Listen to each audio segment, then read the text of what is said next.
ടെൻഷനാണോ കൂടുതലുണ്ടാവുക, അതോ ക്യൂരിയോസിറ്റി ആണോ കൂടുതലുണ്ടാവുക, അതോ അത് അതേപോലെ ആവിഷ്കരിക്കുന്നുള്ളൊരു അങ്ങനെയൊക്കെ ഉണ്ടാവുമോ ശരിക്കും അവനവന്റെ കഥ ഇങ്ങനെ?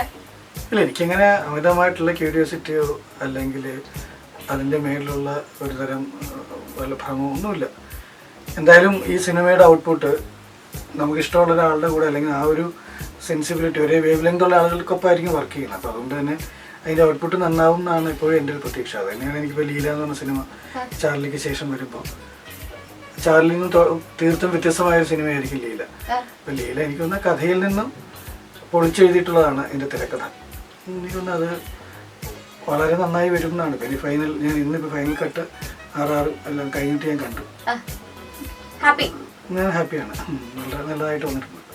ഇതിപ്പോ സ്വന്തം കഥ നമ്മൾ തന്നെ കൈകാര്യം ചെയ്ത് വീണ്ടും സിനിമയാക്കാണല്ലോ ചെയ്തത്. ഇപ്പൊ ലീല ഇപ്പൊ 70 ദിവസത്തെ കളിയാണെങ്കിൽ സ്വന്തം കഥ മറ്റൊരാളാണ് തിരക്കഥയാക്കിയത്, മറ്റൊരാളാണ് സംവിധാനം ചെയ്തത്. സോ അത് തിയേറ്ററിൽ കണ്ടോ? ആ പടം തിയേറ്ററിൽ പോയി കണ്ടോ? തിയേറ്ററിൽ വന്നിട്ടില്ലല്ലോ, അത് മറ്റേ ഫെസ്റ്റിവൽ സമയത്താണ് കാണിച്ചിരുന്നത്. ഞാനൊന്ന് മുഴുവൻ കാണാൻ പറ്റില്ല, DVD കണ്ടിരുന്നു. അത് വളരെ നന്നായിട്ടുണ്ട്. അയാൾ അതിൻ്റെ ഒരു കുറച്ചും കൂടെ അതിൻ്റെ ഒരു സ്വാതന്ത്ര്യം എടുത്തിട്ടാണ് ചെയ്തിരിക്കുന്നത്. കഥയെ മോശമാക്കിയിട്ടില്ല, വളരെ നന്നായിട്ട് ചെയ്തിട്ടുണ്ട്. അപ്പൊ ആ ഒരു ടെൻഷൻ അവിടെ പ്രസക്തിയില്ല.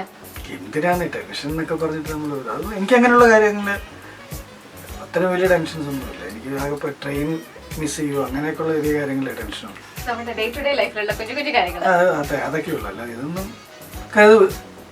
എന്തായാലും നമുക്കറിയാം, ഒരു വലിയ മോശം കാര്യങ്ങൾ എന്തായാലും ഇന്ന് വരെ അങ്ങനെ സിനിമയിൽ ചെയ്തിട്ടില്ല. മറ്റൊരാളുടെ കഥയ്ക്ക് സംഭാഷണം എഴുതുന്നതിലാണോ കുറച്ചുകൂടി എളുപ്പമായിട്ട് തോന്നുന്നത്, അതോ സ്വന്തം കഥയ്ക്ക് പിന്നെ സിനിമയാക്കുമ്പോ ഡീറ്റെയിൽഡ് ആയിട്ട് സംഭാഷണം എഴുതാണോ എളുപ്പമായിട്ട് തോന്നുന്നില്ല? എഴുതുമ്പം സംഭാഷണം ഏത് കഥയ്ക്കാണെങ്കിലും ഡീറ്റെയിൽഡ് ആയിട്ട് എഴുതുന്നില്ല. സ്വന്തം കഥയ്ക്ക് ഞാൻ കുറച്ച് കൂടുതൽ എഴുതും, മറ്റൊരാളുടെ കഥയ്ക്ക് കുറച്ച് എഴുതുന്നുള്ളൊരു മോശമല്ല. മറ്റൊരാളുടെ കഥയുടെ മേലിൽ ഇനി ഞാൻ എഴുതില്ല എന്നുള്ളൊരു തീരുമാനമുണ്ട്.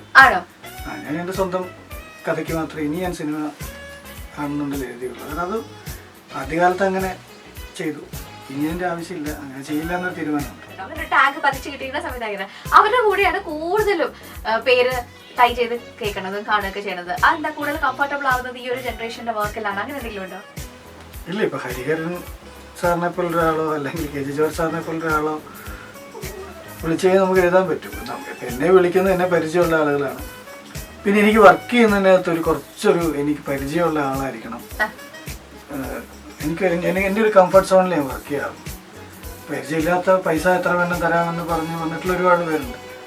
എനിക്കത് ബുദ്ധിമുട്ടാണ്. കാരണം എനിക്ക് എന്നെ മനസ്സിലാക്കുന്ന അല്ലെങ്കിൽ ഞാൻ മനസ്സിലാക്കുന്നവർക്ക് ഒപ്പം എനിക്ക് ജോലി ചെയ്യാൻ പറ്റുള്ളൂ. അതുകൊണ്ടാണ് ഈ വരുന്ന 22-ന് മറ്റ് തടസ്സങ്ങളൊന്നും ഉണ്ടായില്ലെങ്കിൽ തിയേറ്ററിൽ 22-ാം തീയതി തന്നെ ലീല ഉണ്ടാകും. നിങ്ങളെല്ലാവരും പോയി ആ ചിത്രം കാണുമെന്നുള്ളൊരു പ്രതീക്ഷയുണ്ട്, ആഗ്രഹമുണ്ട്. ഈ വരുന്ന ആഴ്ചയിൽ ലീലയുടെ വിശേഷങ്ങളുമായി ശാലിനിക്കൊപ്പം ഞാനുണ്ടാവും. ഉണ്ണിയാണ്.